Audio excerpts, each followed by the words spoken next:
Good evening, everyone. Apologies for the delay. Dr. Colin had quite an adventure, facing Lebanese traffic. So it's good to have you in Lebanon. It's good to have you at Maison du Futur. Thank you for being with us, Mara.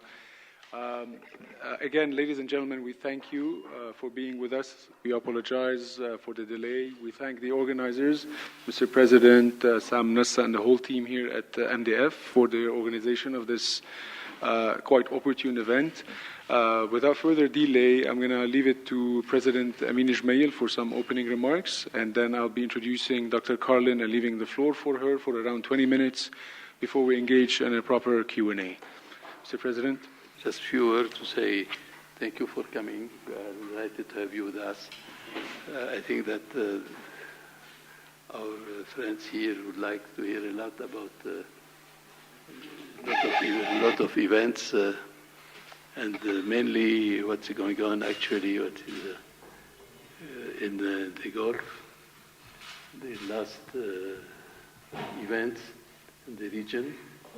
It's I think that very, very important events and maybe dangerous, we don't know. So we would like to hear your assessment about what is going on in the region. I know that you have a lot to say, but I think that our friends here would like to hear especially about those events, the consequences on the peace and security in the region. You are welcome and you have the floor. Thank you, Mr. President. A few words about Dr. Carlin. Mara Carlin is the Director of Strategic Studies at the Johns Hopkins School of Advanced International Studies, SAIS.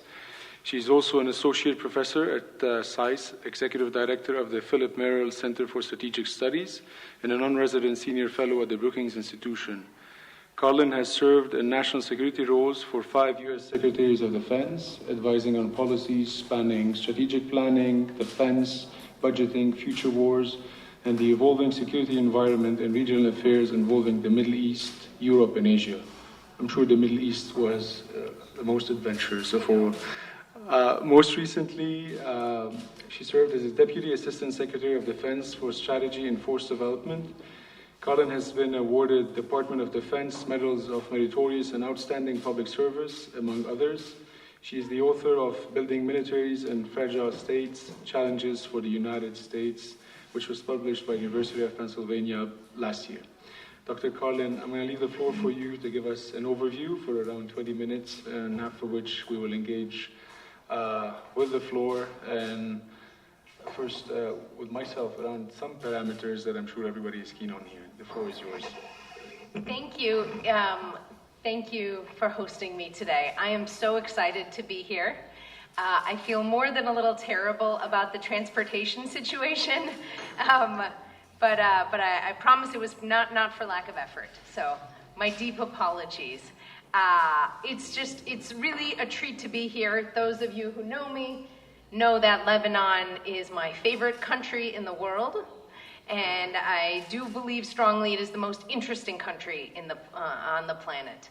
About 20 years ago, a professor told me I should start studying it. I'm not sure I understand it 20 years later, but I've tried pretty hard to do so. And I've thought about it from a number of different roles. I've thought about it as a researcher and as a professor. I thought about it as a U.S. government official inaugurating the U.S. program to build the Lebanese military in 2005, 2006.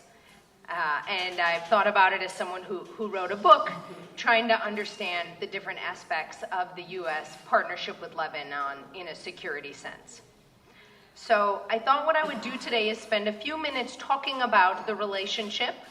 I think we called the talk a complicated past, present, and future. So maybe I'll spend a few minutes talking about that, and then I can wrap up, in particular as I talk about the future, about the comments that you made, Mr. President, regarding the Gulf and trying to understand what's happening there. So it seems to me that to understand the Middle East, you have to try to understand Lebanon. Every single issue from Washington's perspective, every issue that Washington cares about touches Lebanon. whether it's Sunni-Shia dynamics, nationalism, democracy, peace process, terrorism, military capabilities, you name it. Historically, every one of those issues has touched Lebanon and therefore is important to the United States. And I think the U.S.-Lebanon relationship, particularly the security relationship, reflects the dynamism of these many issues that bleed into one another. So my declaration is that the relationship is, and will continue to be close, yet confused. So let me take a few minutes to tell you a little bit what I mean by that. So we can start with history, and the perfect moment to start, of course, would be the early 1980s. While the U.S. had been involved in Lebanon in the 50s, as all of you know, it was really in the early 1980s that the relationship goes to a different level. The U.S. becomes involved because the Israelis invade, as all of you know. In fact, the U.S. Secretary of State gets fired because there is a belief by President Reagan that he green-lighted, that he supported this invasion. And President Reagan feels pretty terrible about this and decides the U.S. would help remove the PLO from Lebanon. And so the Marine peacekeepers get sent to Lebanon. Their purpose is to go in, help the PLO leave, and go over to Tunis, and then leave. And it all works out according to plan. And the Marines sail away, the PLO leadership sails away, and then the Sabra and Shatila massacres happen. And Washington looks at itself and says, we better do something, we better go back. They don't really figure out what do we mean by do something, but they have to go back. They have to get involved. And so the Marines go back, and the U.S. starts deepening its relationship politically and militarily with Lebanon. The Marines are there as peacekeepers, but the mission is more than a little confused, which becomes a problem increasingly. There's a big effort to build the Lebanese military, hundreds of millions of dollars to build the Lebanese military. But there's some uncertainty. Why is the U.S. building the Lebanese military? And in particular, is the U.S. a co-combatant? Is the U.S. military there to fight alongside the Lebanese military, or just to support it? And while many in Washington think it is merely there to support it, for a number of reasons throughout 1983, other parts of the U.S. military start to get more and more involved. This is when you start to see the U.S. Navy starting to fire shots into Lebanese territory. And so it is also, of course, the time when you see the U.S. Embassy bombing and the Marine barracks bombing. And it becomes increasingly confused what this security relationship looks like and what it is for. There's uncertainty about the extent to which the U.S. is here to build peace. And the biggest problem of all, the outsized issue, are all of these spoilers. These spoilers who, for a number of different reasons, do not want Lebanon's territory to be secured by its government. Some of these spoilers are militias. Some of these spoilers are states, like the Syrian military, like the Israeli military. There's a number of spoilers.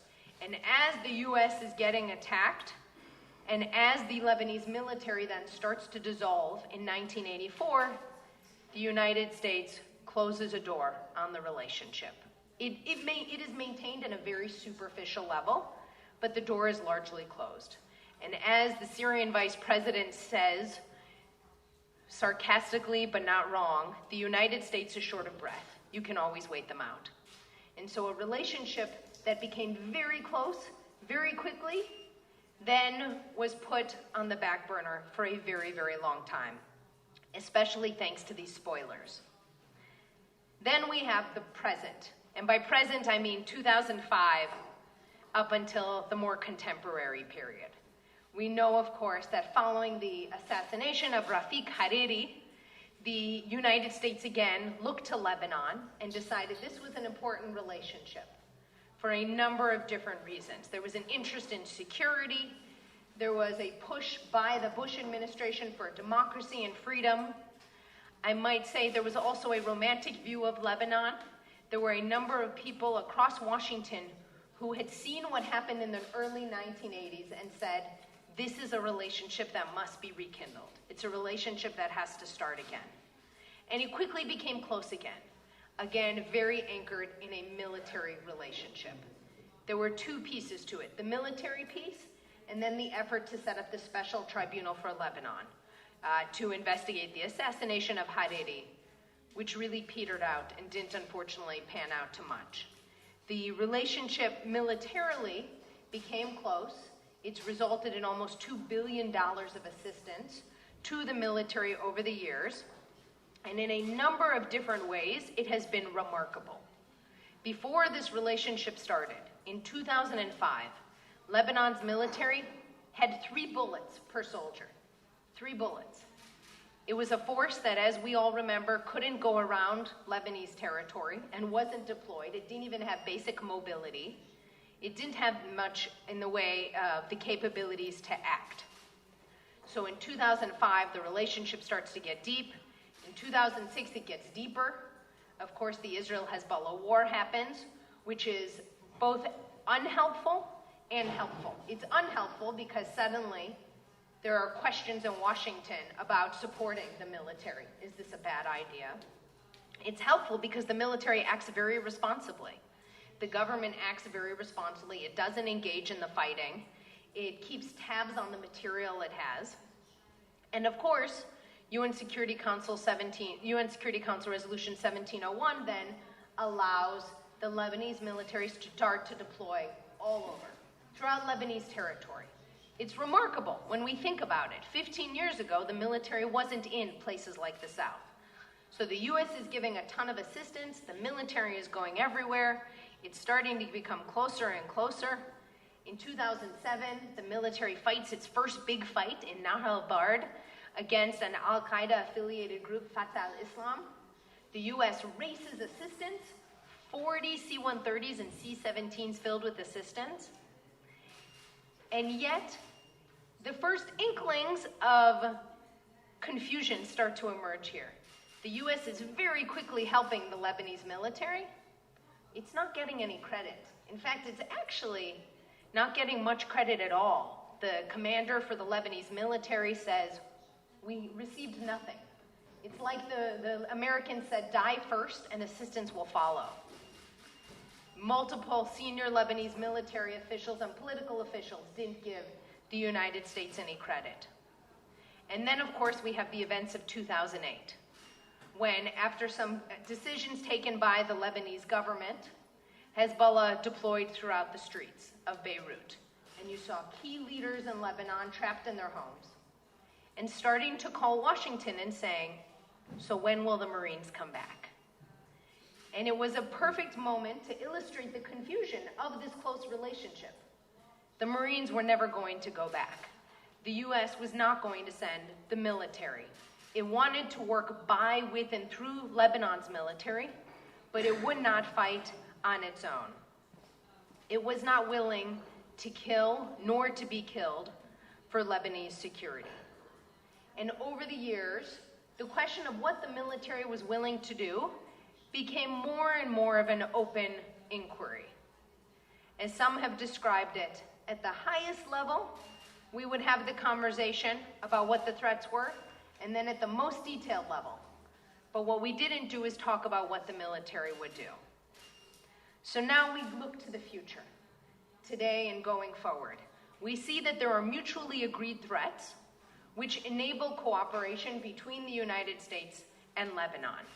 The turmoil coming from Syria, for example, Daesh and whatever follows Daesh, also mutually agreed threats.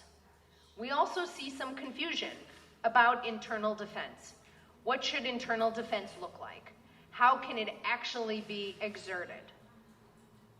And of course, the usual political divisions that are both chaotic throughout Lebanon, but I should also note in Washington as well. We are not immune from political dysfunction, particularly these days. Going forward, the U.S. has put out its national security strategy and its national defense strategy. And to be blunt, these strategies say the Middle East is less of a priority for the United States, that terrorism is less of a priority, that fighting insurgents is less of a priority. It's important. And working with partners, all of this is important, but the higher priority is China and Russia, competing with both of those and securing Europe and securing Asia. So what will this actually mean for the partnership? I think on one level, the relationship will remain close. It is grounded in some mutually agreed upon understanding of the security landscape and of certain threats. But on another level, there will be bumps in the road, especially if the United States does spend less and less time on the Middle East, which has disproportionately occupied the US government since the September 11th attacks. Now, going forward, let me also take a moment to try to talk about what's happening in the Gulf. We're all trying to understand it. Now, we shouldn't be terribly surprised that there might be some conflagration between the US and Iran. This relationship, of course, is always bumpy. But in particular, when the Trump administration pulled out of the nuclear deal and put pressure on its allies to do so as well, and increased the sanctions on the Iranian regime, it became clear that Iran would respond in some way. There's a couple of questions that I'm asking myself right now. Number one, if Iran is behind the attacks that we're starting to see, who in Iran is behind it? It is too easy for us to say Iran. Is this the Revolutionary Guard? Is this the military? Is this a proxy force? Are they coordinating, or are they actually balancing against one another? I don't know, but that will be important for how the US responds. Another question that's lingering in my mind is, how do both sides understand their escalation ladders? The greatest way to destroy the US national defense strategy, trying to focus on Russia and China, is for the US to get into a war with Iran. If I am sitting in Moscow or Beijing, I am very happy about this. This is fantastic for them. So will the US let itself get sucked in to a conflict? And if so, what will that conflict look like? Remember, in September, October 2001, the United States got involved in Afghanistan. We're sitting here in June 2019, and 18-year-olds from America are fighting in a war that still hasn't ended. So we can't assume a conflict will be short or sharp. We also can't assume that it will be confined to the Gulf. That, of course, then could involve the Levant. The question I'm also asking myself is, what steps will Hezbollah take going forward? We have seen in the Syrian war Hezbollah's willingness to continually support Iran in a number of ways that are not useful for it domestically, that have real costs. I have to assume that a conflict with the US and Iran would be seen as existential by the Iranians. And so I have to assume Hezbollah will do something, but I don't know what. And I worry about what that could mean for Lebanon and for the greater Levant. Now, we saw last year a similar dynamic between the US and North Korea. There was some hot talk, there were questions of fighting, and then there was engagement. And now we have seen a year or so of engagement in talks. They haven't really led to anything, but there have been talks, not fighting. I wonder if that analogy will apply to the US and Iran. Obviously, the United States and Iran haven't really talked to each other much in recent years. Indeed, quite the opposite. So are they going to engage in talks? President Trump has said he's willing to. I don't know that anyone around him supports that idea. I also don't know that any US partners, especially in the Gulf, will be enthusiastic about that idea. So let me wrap up here And I can take your questions on these topics, on U.S. strategy going forward, and how I see it all playing out. As always, it remains an interesting time to cover the Middle East. And when my students tell me I should learn Mandarin or I should learn Russian because the future is China and the future is Russia, I tell them not so fast. Spend a little bit of time on the Middle East. Thank you.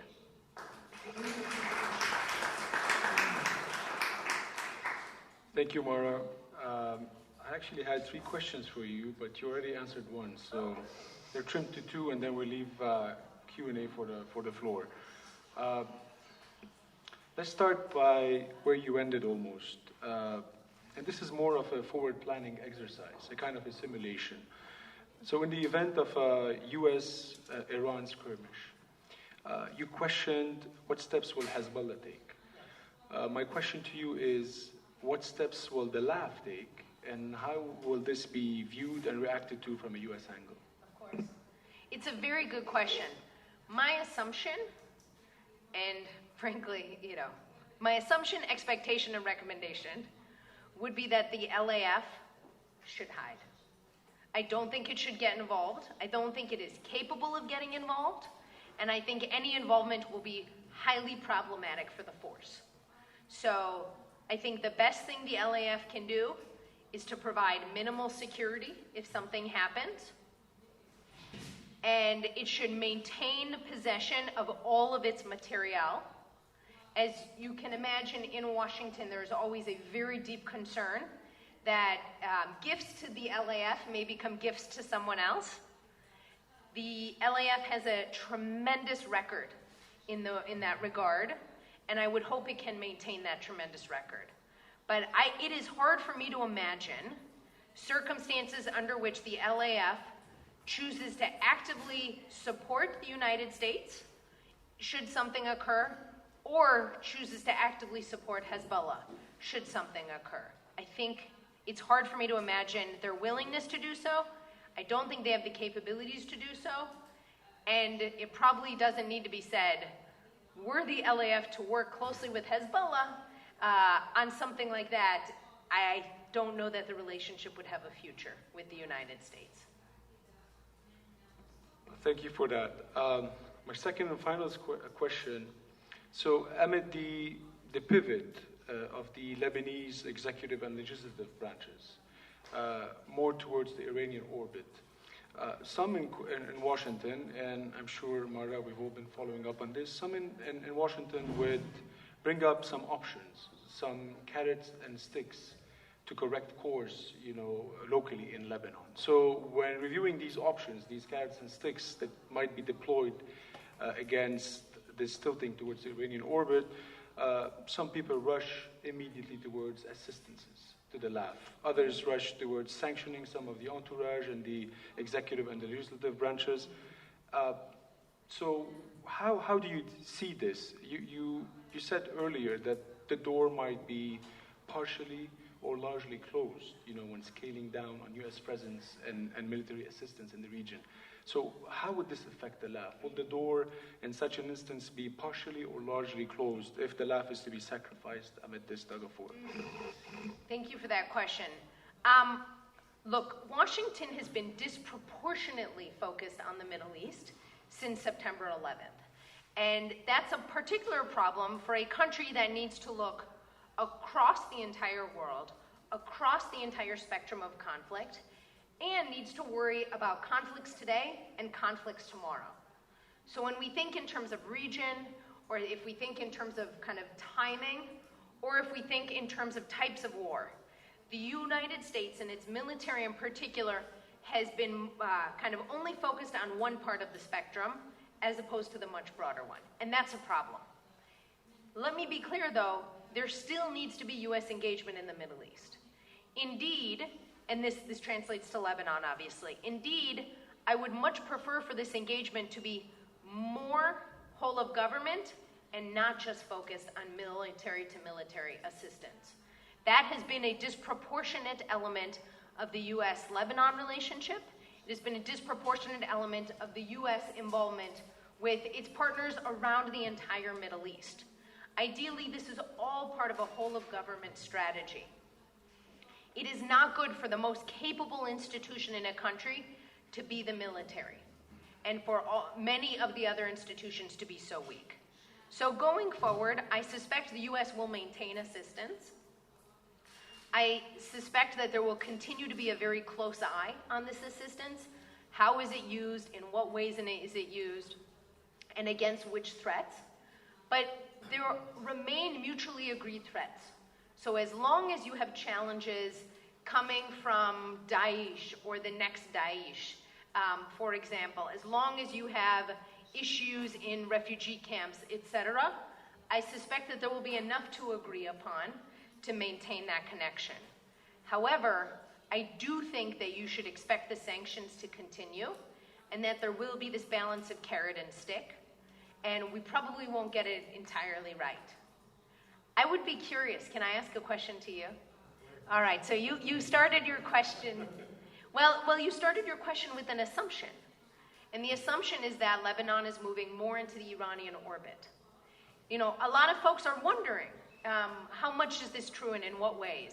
Could I ask you to tell me a little bit of the sort of evidence that you're using to kind of believe this argument? Thank you, Mara. Thank you. Well, I hope you don't mind. no, absolutely, Mara, not at all. It's actually, you know, I've been building this assumption on the voices coming from Washington.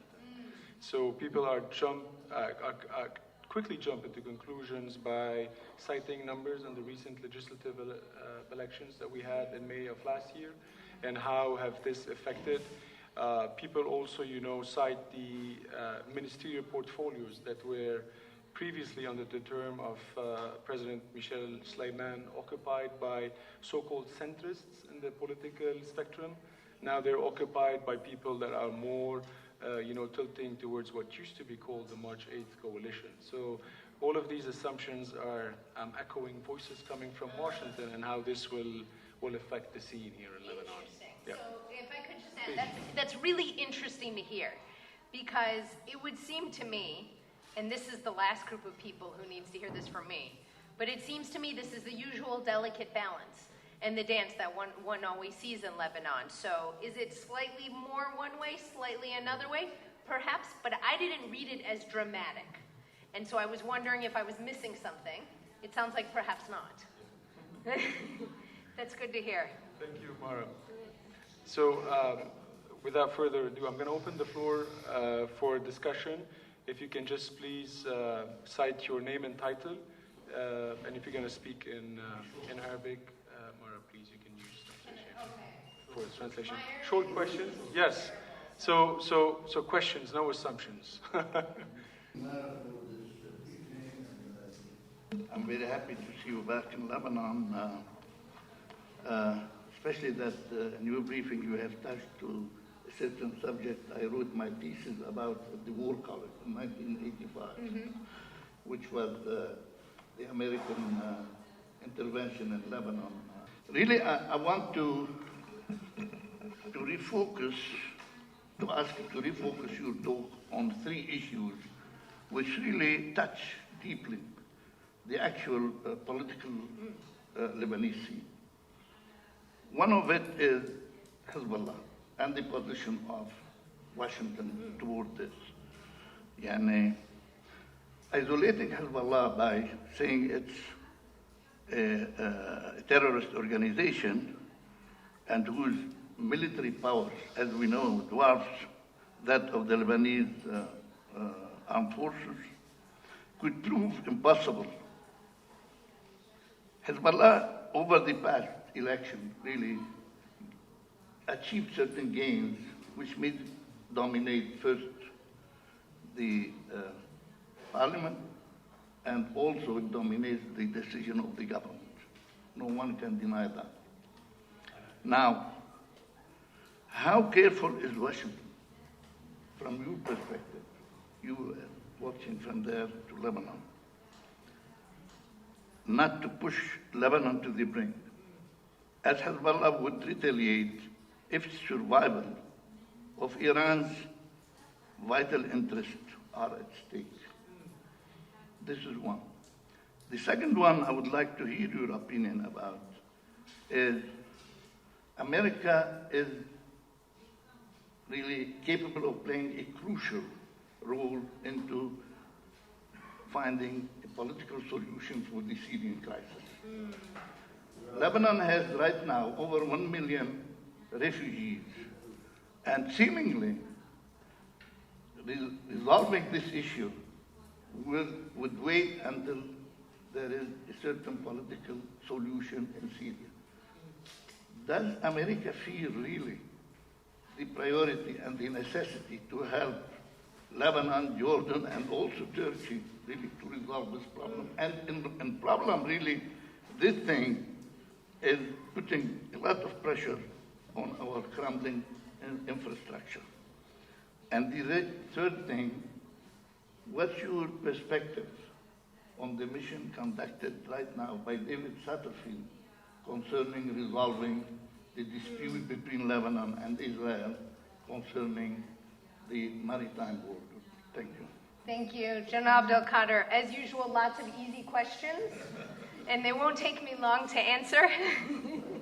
I appreciate it. As you know, I have long admired your work and benefited from it as a scholar. So the first question is a really hard one. How careful is Washington not to push Lebanon to the brink on Hezbollah?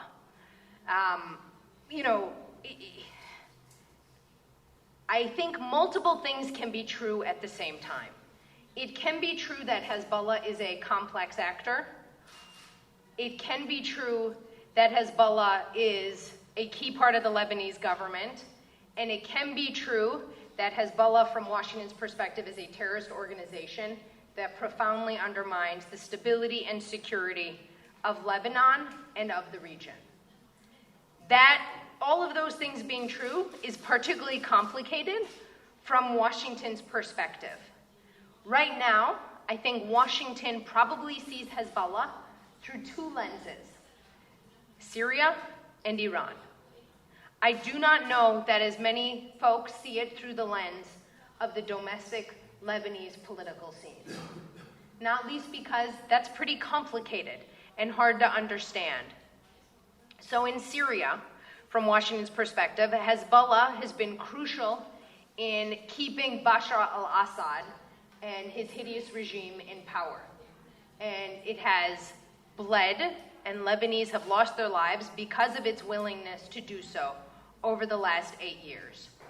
And Washington's policy is and remains that Assad needs to be out of the picture.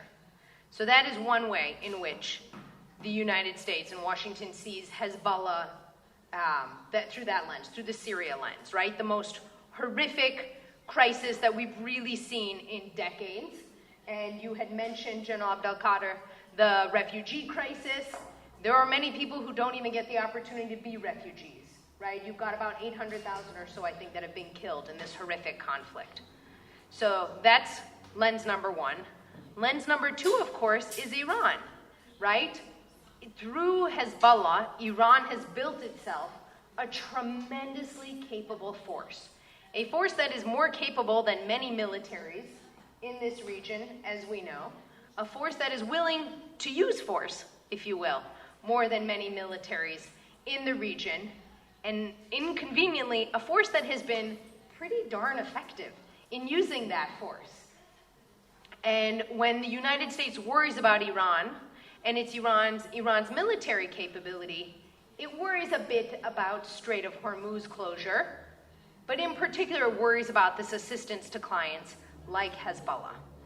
So all this is a way of saying, while I understand that you and everyone here and I may see multiple levels to Hezbollah, I think generally in Washington it is seen primarily through the lens of Syria and the lens of Iran, which means there will be a willingness to push and push and to push.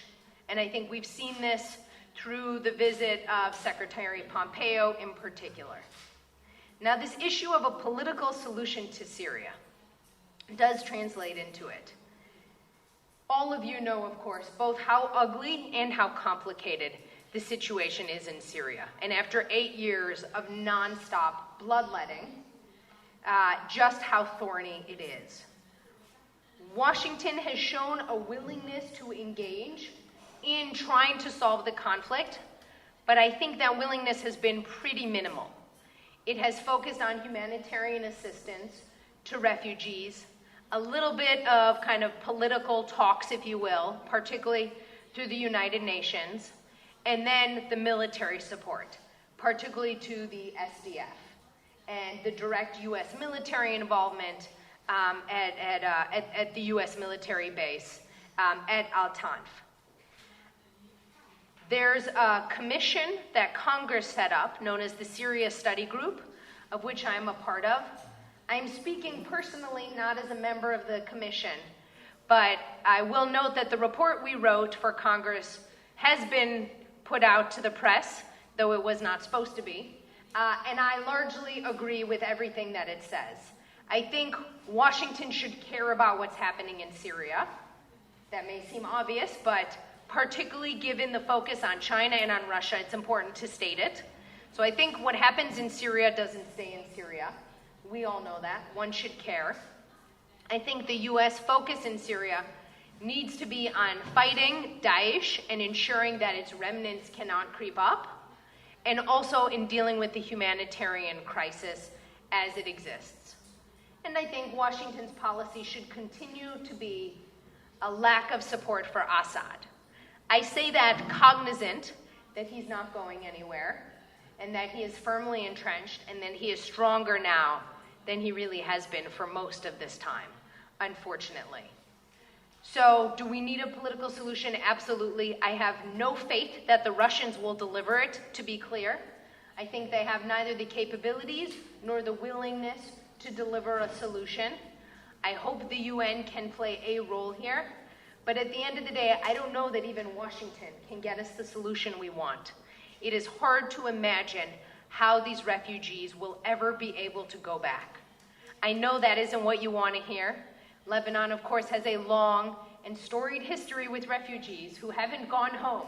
You have seen this movie time and time and time again. But I do hope that the Lebanese government does not push refugees to return to circumstances under which they will be killed. And I hope that the international community, and in particular the United States, can provide the humanitarian assistance so that, let's be honest, we're not just growing a whole new generation of violent extremists. On this final question of the Satterfield mission on maritime security, I wish him well. I hope it works. I don't know if it will, but I think it is a good example of the convening role and the reconciliation role that the United States can play if it's willing to do so. The stakes will be high on resources, but I hope that these resources may be a way to actually bring the parties together, despite the severely entrenched issues that only keep pushing them apart. Thank you. Thank you, Mara. So here's what I'm going to do. I'm going to make a round around the table and collect some questions. I'm sure there will be some overlaps across the table. So, Mara, I guess it will be best to jot down these questions, and we can start the filtering later on. As long as they're as easy as General Abdullah. Excellent. So we start from this side. Sami, would you like to make any? Please. Question that comes to my mind. Can you please introduce yourself, Sami, please? Just one question that comes to my mind. I want your take on how sustainable you view the American presence east of Euphrates. Sustainable the American presence east of Euphrates in the Kurdish part. Dr. Sayer, any questions? Hello, Selim Sayer. I would like, we have heard some concerns from Mr. Satterfield about the assessment, the Washington assessment on the stability of Lebanon, considering that the policy, defense, and diplomacy over Lebanon didn't bring the fruit that it was supposed to be in the last years. Is this assessment really still valid today? Is there a real revision of the U.S. evaluation of the way forward, as you have described it? Is Lebanon, and how far would the United States commit more to preserve the stability or to change matter in Lebanon, especially in the framework of the evolution related to what's called the settlement, the final settlement in the Middle East related to Palestine issue. We didn't hear a single word about Israel in the speech and the questions. Israel is still a key and major player, major ally of the United States. Nothing about Turkey. Nothing about the US-Russian entente over Syria. I would like to know more about that, please. Thank you. Dr. Shah? Yes. Mrs. Boumansef, would you like to raise any questions, please? Yes. I would like to hear something about how do you see the American approach to pressure Iran to withdraw from Syria? In fact, it's a major problem for the American, for the United States, and for all of us in the Arab region also. And since the Americans are saying, okay, we want to get Iran to withdraw, and they are asking Russia to do that work. I don't know if it's true or not. Or I heard what you said about Russia and what it's doing in Syria, but I don't know. I would like to hear about that. How do you see, in fact, what's going on in Syria? Thank you, Mr. Musa. General Halou? And just a question by curiosity. To which extent the Battle of Nahr al-Bared has been a catalyst to improve the LAF support from the United States? Because you mentioned that the program started before this. Thank you. You mentioned that the return of the refugees Can you please to Syria. introduce yourself? Yes, Micheline Abi Samra, former ambassador. Madam, thank you for your presentation. I appreciate it very much. You mentioned that the return of the Syrian refugees to Syria should be, let's say, postponed. And there has been very frequently talk about safe and voluntary return to Syria.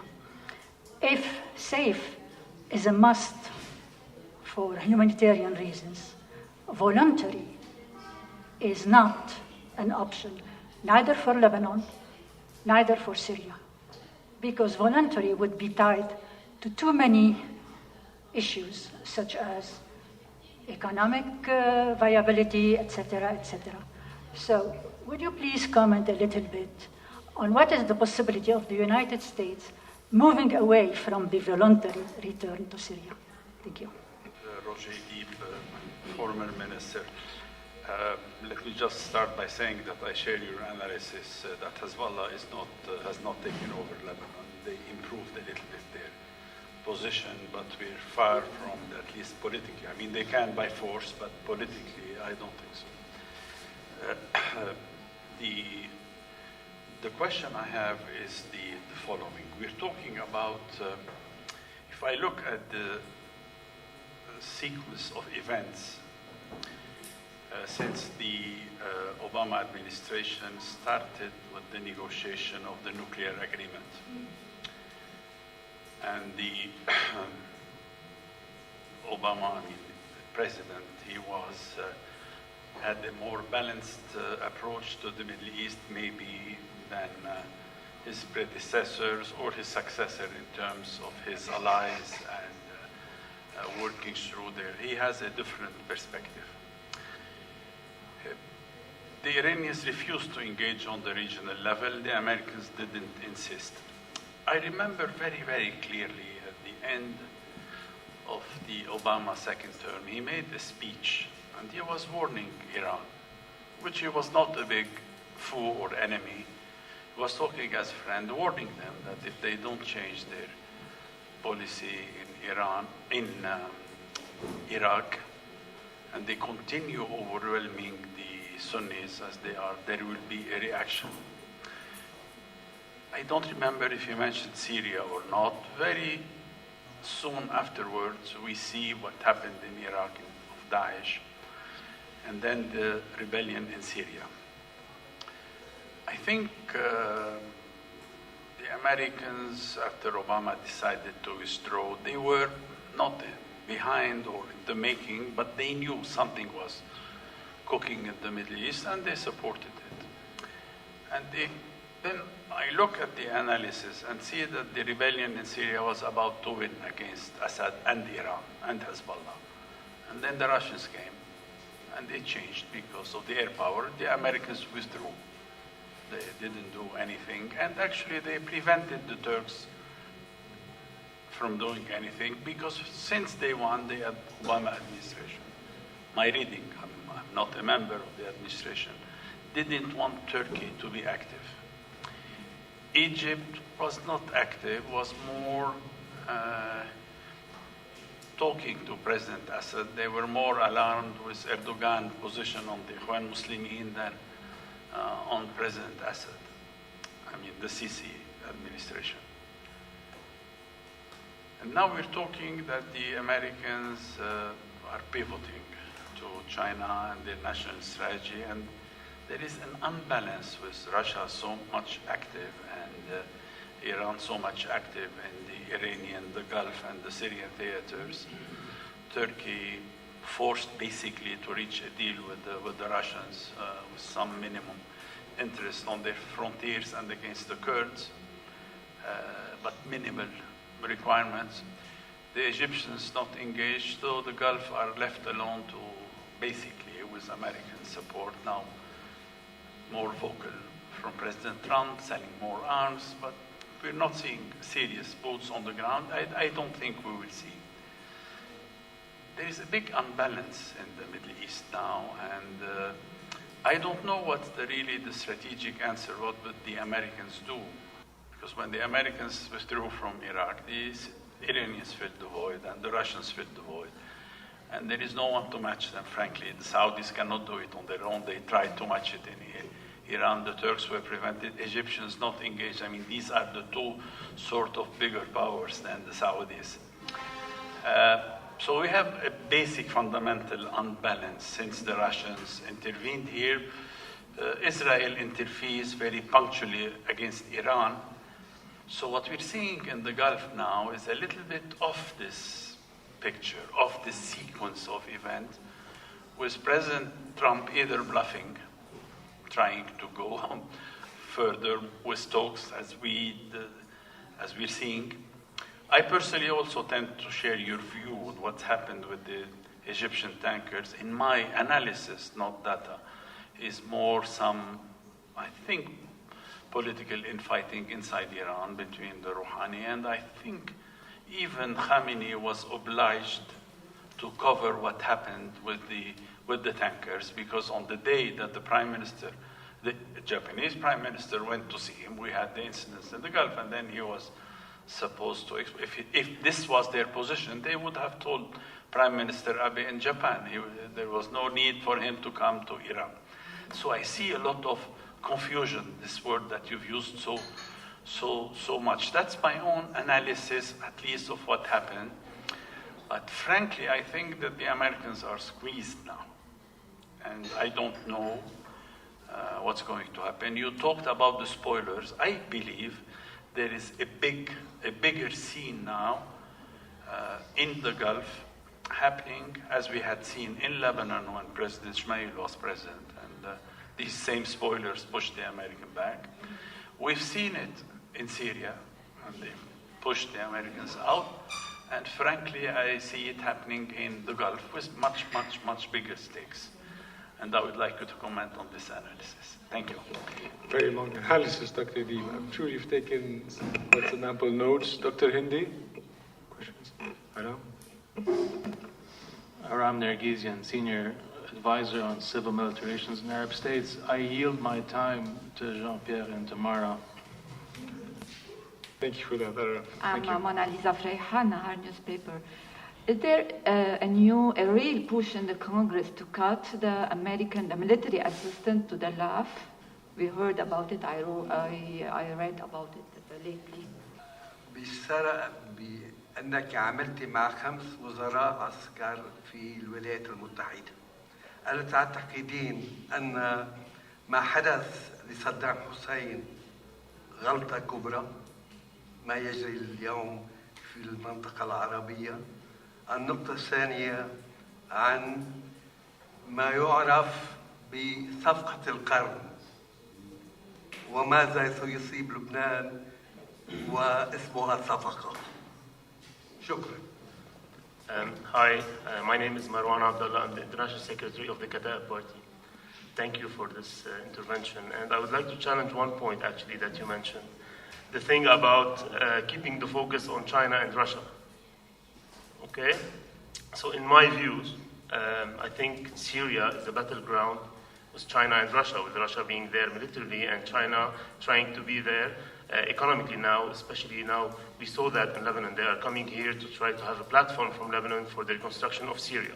Venezuela is a platform of engagement with Russia and China, and we saw after the US and the Western world engaged with the opposition in Venezuela, we saw Russia immediately pushing with Maduro and supporting his regime. The 5G and the trade war is also a platform for conflict with China, not Russia, but with China mainly, on the keeping the internet superiority for the Western world. Southeast Asia is also a platform for fight between the US and China, not fight, but mainly a quarrel. Ukraine is also some place where the US and Russia are engaging, and Europe is in the middle. Gas supply for energy to Europe is also now, especially with the LNG stations being built all over Europe for US gas to replace the Nord Stream 2 and the gas coming from Russia to Europe. This is also a battleground between the US and Russia. Africa, with the Chinese companies being there and the Russian military starting now to train some of the regime's military there. So this is also where US and Russia and China are battling. So I don't know why the Middle East would be a distraction for the US on its focus on the fight with Russia and China. And I think the Middle East is very crucial because Russia and China are here because of the lack of US intervention that happened, and this is my own opinion, during the Obama administration. So the lack of engagement and the lack of direct engagement from the US and the attempt to have a deal that might save the region, but it turned out to be I don't know, it helped maybe Iran build its power and its proxies in Yemen, in Bahrain, in Syria, Iraq, and now in Lebanon. Not now, but now it's very much shown in Lebanese politics, the power that Hezbollah has as an Iranian proxy in Lebanese politics. So I think this happened because of the withdrawal of US politics from the Middle East, and not by engagement and by being distracted. So I think the idea of US being directly engaged with the small countries here, this is what might be the distraction. And maybe the US didn't have this problem before because they had a policeman somewhere in the region, but it turned out the policeman is not the right one. So when Russia and China somehow have a policeman in Latin America, Venezuela, a policeman in the Middle East, Iran, a policeman in Southeast Asia, North Korea. So I think the new strategy would be not to be engaged directly, but have a solid ally. So the only problem in that would be the US is democracy and can only be allied with democracies. And we know what happens with democracies, that the foreign policy changes a lot, and Europe is now an example about that. We see the UK one time being the strongest ally of the US, and one other time being a neutral ally. Germany, the EU as a whole, the same. So I think this would be the biggest challenge of the US administration, to find a solid partner to cooperate together in the region. Maybe as Minister Deeb said, KSA, Egypt, and the others are not yet ready to play this role, but I don't know, it's something to discuss, and I need to hear your comment on that. I have a second quick question, Jean-Pierre, sorry. So Lebanon views in the US, we have three branches that we need to tackle in a very important way: the Congress, the administration, and the think tanks. I know we are failing in the third one heavily, because many of the think tanks see now that Lebanon as a failed attempt to save the country, so now it's all in the hand of Hezbollah, which is something we don't agree on. The administration on the level of the State Department, we are still doing good, but I don't know about the other, the Secretary of Defense or the White House National Security Council. And we still need to know about the Congress. So with the Congress changing every 2 or 4 years, new people coming in, I think the focus is more on domestic politics, on U.S. problems, like we hear in the media. So how is it going on the Congress level and on the other branches of the administration? Thank you. Thank you, Marwan. Shad, would you like to? Okay. So, Mara, good luck. I think between analyses that you need to comment on and questions, you're going to have to borrow some expertise, not only from the Pentagon, from across the whole branches in the U.S. Please. Thank you. It is a testament to the wonderful group that you convened tonight that we have such good and difficult questions. So thank you. I will try to hit all of them, and you can tell me if I miss any. Okay, so first to talk about the U.S. presence east of the Euphrates and how sustainable it is. President Trump appears unenthusiastic about the U.S. military presence, as we all learned via Twitter in December. I don't know that that actually is where the rest of the government is, the rest of the executive branch. And the evidence that I would point to is we're now sitting here in June, and it doesn't appear that the U.S. military has left. I don't know that they have serious plans to leave.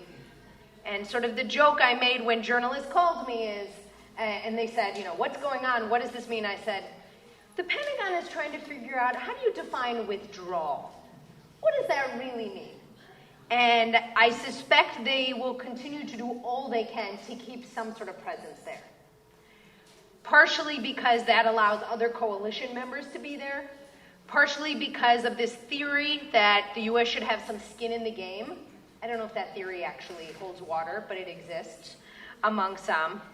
Partially because there's a view that if the U.S. is there, it can influence the SDF, it can influence the Kurds in particular, it can try to stop the Turks from going in. I think for a fourth reason, there is a belief, I don't know that there's much evidence, but there is a belief that the U.S. presence is a real deterrent to the Iranians. As someone who spent a long time in the Pentagon trying to figure out how to stop bad Iranian behavior, I've thought a lot about this, and I just don't see how this is more than an irritant to the Iranians. I think it's probably annoying, but not a whole lot more. And oh, by the way, the U.S. authorization for use of military force is only focused on Daesh. So you had brought up our Congress. This is an important point. According to the Congress, the U.S. military can be in Syria for one reason, and one reason only, to deal with anything related to Daesh. It was actually based on Al-Qaeda, but everyone says it's kind of, we're going to fudge it. It can't be for anything related to Iran. So all this said, how sustainable is the presence? I think most of the U.S. government, and I include Congress here in the executive branch, will do what it can to keep a military presence. It will want to keep something. There are all sorts of game changers that could influence it, not least President Trump and his Twitter feed. So that could influence it.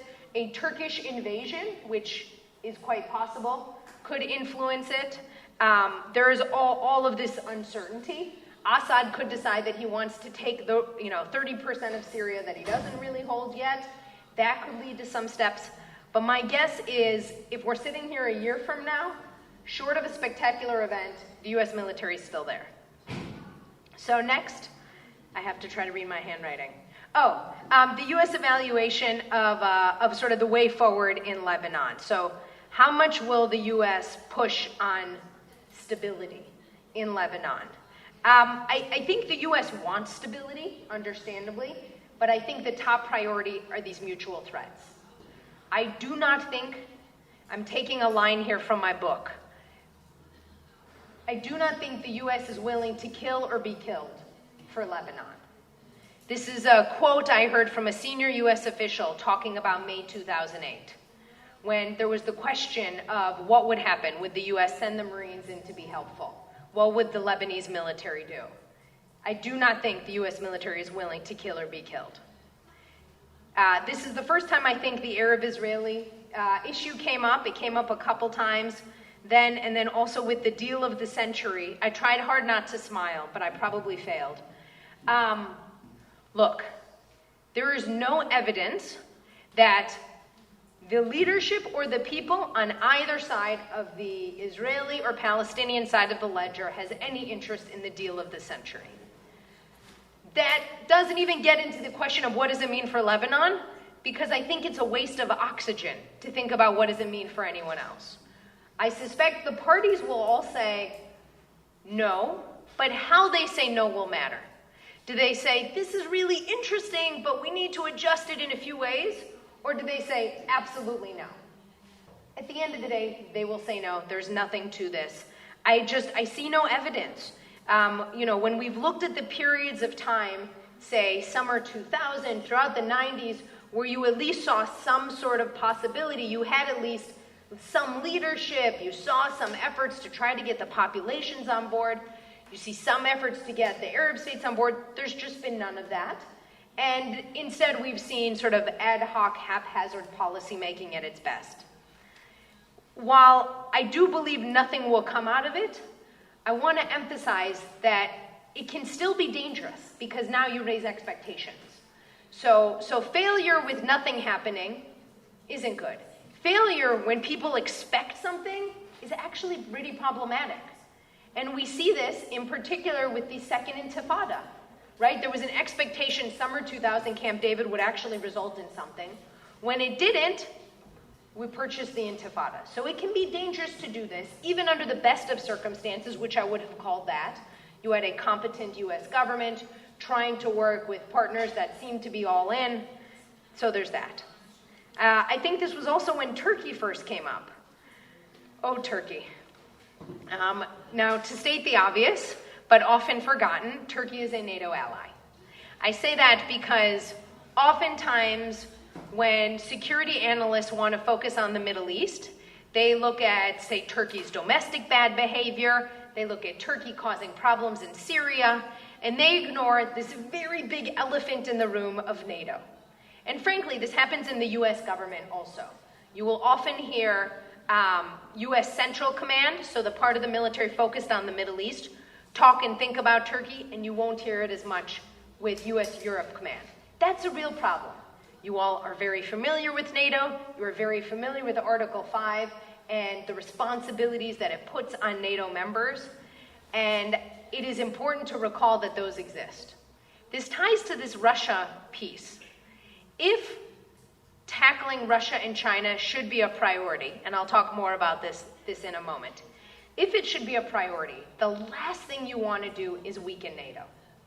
Now, granted, Erdogan seems to be trying to make it as easy as possible to try to get the U.S. to push it out of NATO, right? We see sham elections. We see a very scary crackdown on civil society and journalists. We see the S-400 purchase, which is a game changer.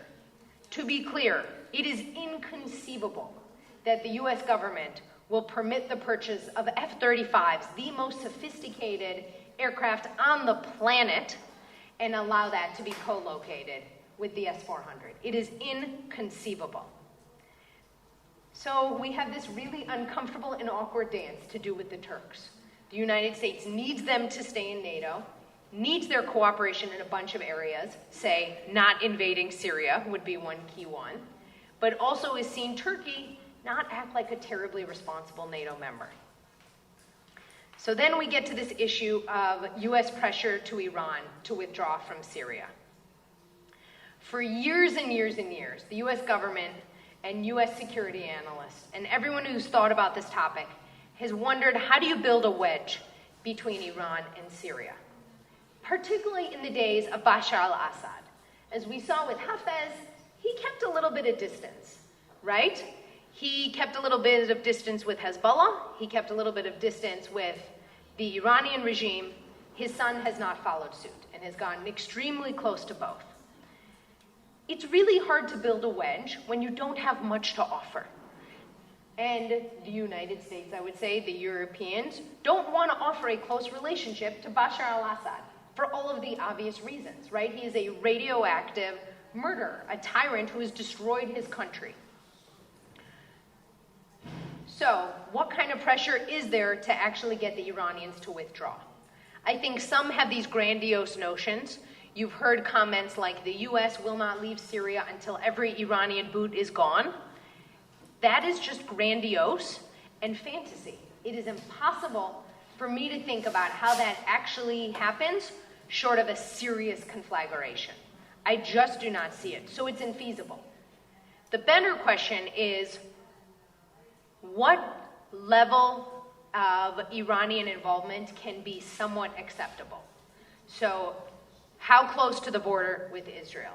What type of military capabilities can they have in Lebanon? I think that will be the interesting area of negotiation. But otherwise, the Iranians have a reason to be in Syria, right? They need that logistics hub. They need that close ally. And no one is offering them a reason not to be there. I will say one thing I've been thinking a lot about is as Assad consolidates power, to what extent is he less enthusiastic about a heavy Iranian presence? To what extent did he need them for a long time, but maybe he needs them a little bit less? My guess is he doesn't have a choice in the matter, but it's curious. Nahar al-Bard and U.S. assistance. It did start beforehand. So it started, the first assistance arrived. The U.S. system is very slow. It is a system of checks and balances. And yet assistance was raised, and it first arrived in September 2006. I have a great book that talks about it. So it first arrives in 2006, and it was focused on mobility and ammunition, right? How do you get the military throughout the country?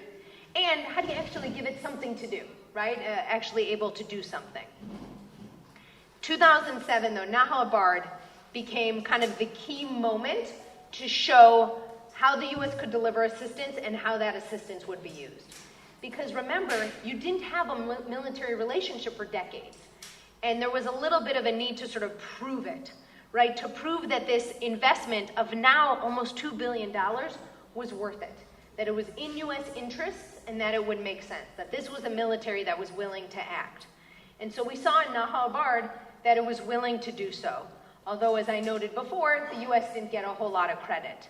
And a lot of its assistance got mocked. I do think it's interesting to compare 2007 then to 2008, which is when we see the military getting pushed and choosing not to act against Hezbollah. And this relationship continues, obviously. As I noted, it has resulted in almost $2 billion. I personally think it's a really good investment, but I also am deeply cognizant that there is a ceiling on what is possible, and that we should be careful of grandiose notions of what this relationship can actually lead to. So then we get to Syria and the refugees. I recognize that it is very easy for people in Washington to say, please don't push the Syrians to return, right? We're not dealing with it the way that you are. I was in Jordan not long ago, and I see the situation there and the effect it's having on Jordan's economy. I absolutely recognize that. That said, it is hard for me to imagine any real opportunity for them to return in a safe manner. And in a voluntary manner, take aside the economic piece, but really just in a manner where people feel like they can go back to their homes, they can live productive lives. I just suspect if we are sitting here 2, 3, 4 years from now, many of these refugees will still be in Lebanon. And I recognize that that puts a severe strain on Lebanon and on Jordan. So my guess is the U.S. will not change its talking point. I do think, though, it is incumbent on the international community to be as financially helpful as possible, because this is a serious strain, right? This is becoming something like a fifth of the population of Lebanon, right? And at some point, I don't know what it is, at some point there will be a tipping point, and that will be dangerous for Lebanon, a country whose security and stability we all want. So then we get to your diagnosis of the region and where it is. I think this idea exists that the Obama administration withdrew from the Middle East, and I heard it a bit, and I hear this a lot. And what I try to think about is what evidence do we have that the US withdrew from the region? I might suggest that there are a couple things that bleed into each other here. First, we have a whole bunch of uprisings that happened during the Obama administration, right? Uprisings across the region. Some are very optimistic about how these uprisings will turn out. Some are a little more sober and clear-eyed and recognize that the heyday of the early moment might actually not play out terribly well. So those uprisings, I think, cause a lot of countries to look inward, cause a lot of regimes to get very, very nervous, understandably. Similarly, you have a game-changing decision in the Iran nuclear deal. You know, thinking about an Iran that either possesses nuclear weapons or is very close to possessing nuclear weapons is a terrifying thought. This is a topic I spent time on when I worked in the government, and I promise you, when you think about the options, one is uglier than the next. It seems to me the only way to have ever gotten a deal was to only focus on the nuclear front. Now, that is short-sighted. Absolutely. It misses an entire part, a really, really problematic part, because there are two reasons I worry about Iran: the nuclear piece and the bad behavior bucket. Let's pile into that support to clients, misbehavior, efforts to support Assad, etc. Best case, I want to make progress on both. That was never going to happen. It just wasn't. Frankly, if you had told me before the talks began that you could even make progress on the nuclear deal, I probably wouldn't have believed it. So, was the deal perfect? Absolutely not. But what it did was buy time, and it kicked the can down the road, and it allowed the US and its allies to come together and to pressure the Iranians. And so it made an issue that was of imminent worry an issue that would be a worry a few years from now. All that said, President Trump has tried to kill the deal, has effectively killed the deal from Washington's view, and now Washington and its European allies are facing a crisis. And that's a problem, right? The United States' comparative advantage is that it has allies and partners around the world. When those allies and partners look elsewhere, that is problematic. The issue of spoilers that you brought up is one I completely agree with and understand. It's really nice to be a spoiler. It's pretty easy. You don't care, right? The Russians don't care about reconstructing Syria. The Russians aren't paying attention to the hundreds of billions of dollars that are needed to rebuild Syria. Instead, they can make it their operational playground. They can prop up a murderous tyrant, and then whatever happens, happens. It's nice to be a spoiler, and it's really hard to actually try to operate responsibly. You had asked about a new effort in Congress to try to cut aid to the LAF. So I'm not familiar with this specific one.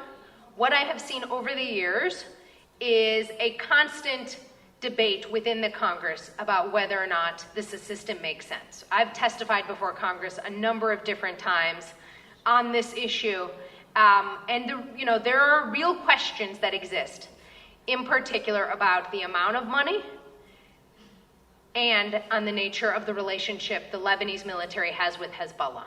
I don't know what euphemism is the one being used of the day. Deconfliction, coordination, collaboration, you name it. There are always different ways to describe it. But what I think is important is to make sure that these are separate entities that are not collaborating together in a meaningful way. And I suspect that that's what people in Washington will want to hear. They want to understand that it makes sense for US taxpayer dollars to be spent on building a military really, really far away. And as I said, I think nearly $2 billion over a decade and a couple years makes a lot of sense, and we have seen the fruits of this. But there are limits to what it can achieve. So then we get to this issue of Saddam.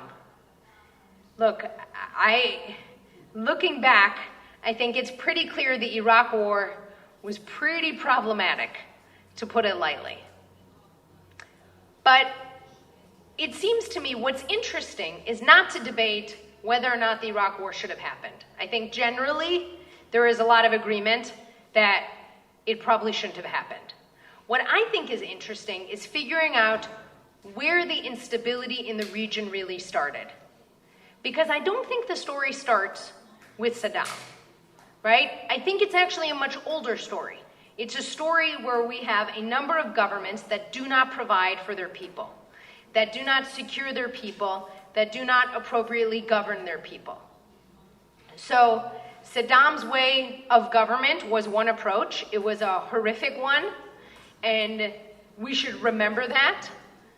That said, it also allowed a lot of other, by invading Iraq, it facilitated a whole lot of other really problematic eruptions and particularly distracted the United States, I would argue, from dealing with a lot of other problems. So we are where we are. We would like to have a time turner to rewind the clock, but I do think it is short-sighted to just focus on the Saddam piece and to ignore both how problematic he was and the problems deep within the region. So then we get to this issue of Russia and China. This is a great topic. So the US is a global power. I know that is stating the obvious, but it's important to remember because the US has been so disproportionately focused on the Middle East. That means that over the last 2 decades, it hasn't really focused on high-end conflict, conventional conflict, nuclear conflict. It hasn't focused on threats from Russia and China. And while the US has been dealing with Iraq and Afghanistan and terrorists in all sorts of places, Russia and China have been doing other things. In particular, they have been modernizing their militaries. And modernizing their militaries in ways that are very focused on destroying the US military's advantages. They have established anti-access area denial capabilities to prevent the US way of war. The US way of war is that we go far away. We try to project power away and try to be able to be anywhere on the globe at any time. But if your access is denied, that's pretty hard. So it seems to me, and this reflects the National Defense Strategy, which I strongly agree with, it seems to me the US military needs to shift its focus. This shift isn't wholesale, but it does need to shift its focus so that it can ensure both that Europe is secure and that Asia is secure with a US-led order.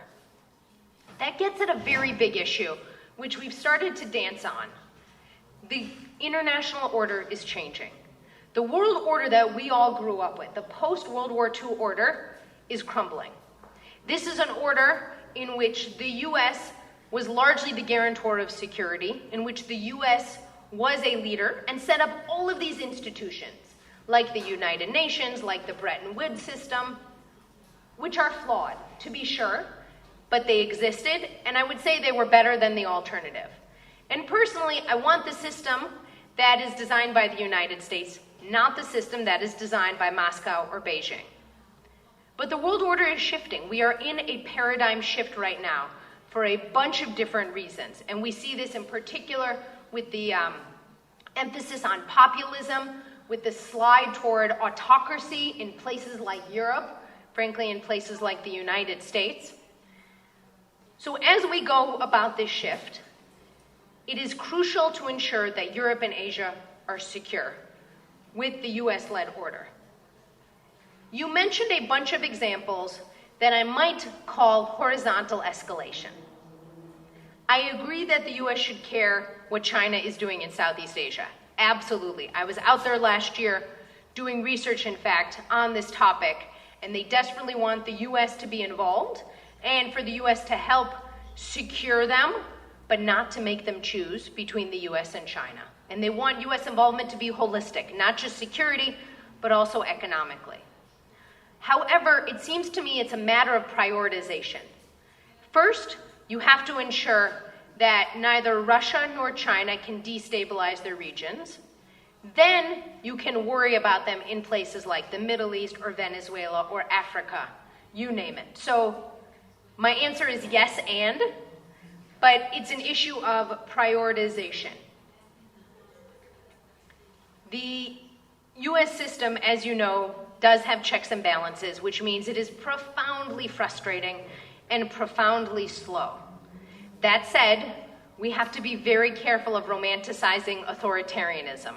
It may be fast and it may be decisive, but it's probably not the outcome we like, nor the environment we want to live in under.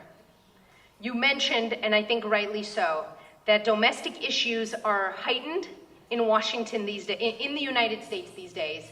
That's very accurate. As the world order is changing, there's a lot of ferment in the United States. You saw this in our 2016 election. You've seen this over the last few years if you follow debates about things like the Mueller report, Russian interference, you name it. America is unfortunately profoundly divided. And that's really sad, and I think it's unhealthy. Not just for America, but actually for the world. I would like to say we will figure our way out, and I hope that's the case. And I will do all I can to try to make that happen. But I don't know. These are anomalous times. And then you had mentioned this idea of what do others think. I think it's really funny that you call think tanks the third branch of government. I don't know, or at least I haven't seen evidence, that the think tanks in Washington see Lebanon as equaling Hezbollah. I haven't perceived that. There may be some that are saying that, but on the whole, that does not echo the discussions that I've had. Again, it's sort of a shift, not kind of a dramatic one.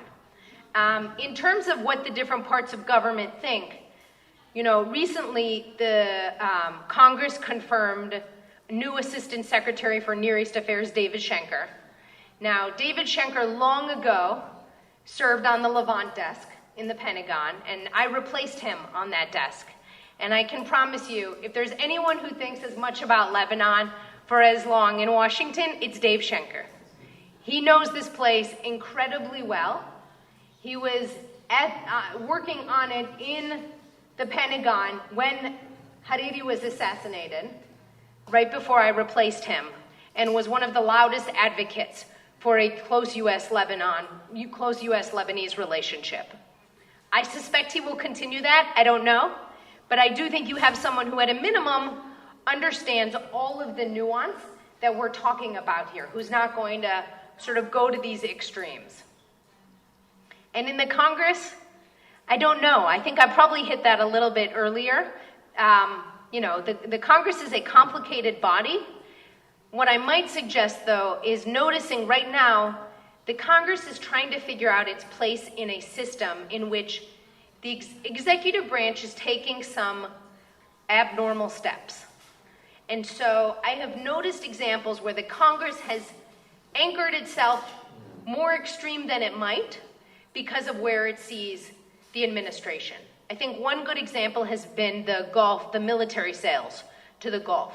So the Congress has been extremely loud about sales to Saudi Arabia and to Saudi's military, particularly given some of the many, many, many problematic steps that Riyadh has taken over the last few years, regionally and in particular vis-a-vis Yemen.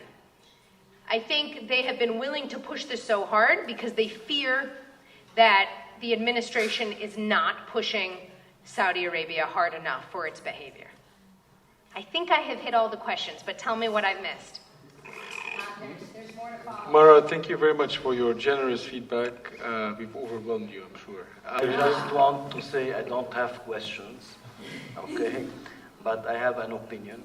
First, the radical Islam is not only Daesh, it's surely and also and mainly the Islamic Republic of Iran.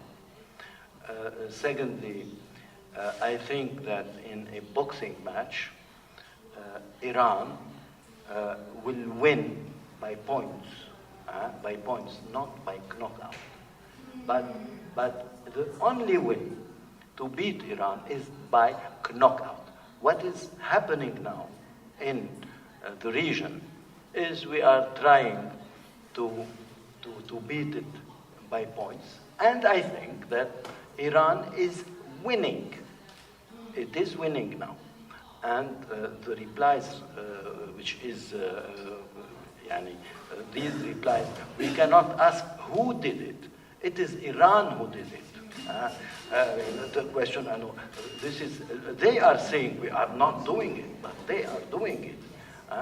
So I think that they are winning. I think that they want to, for the president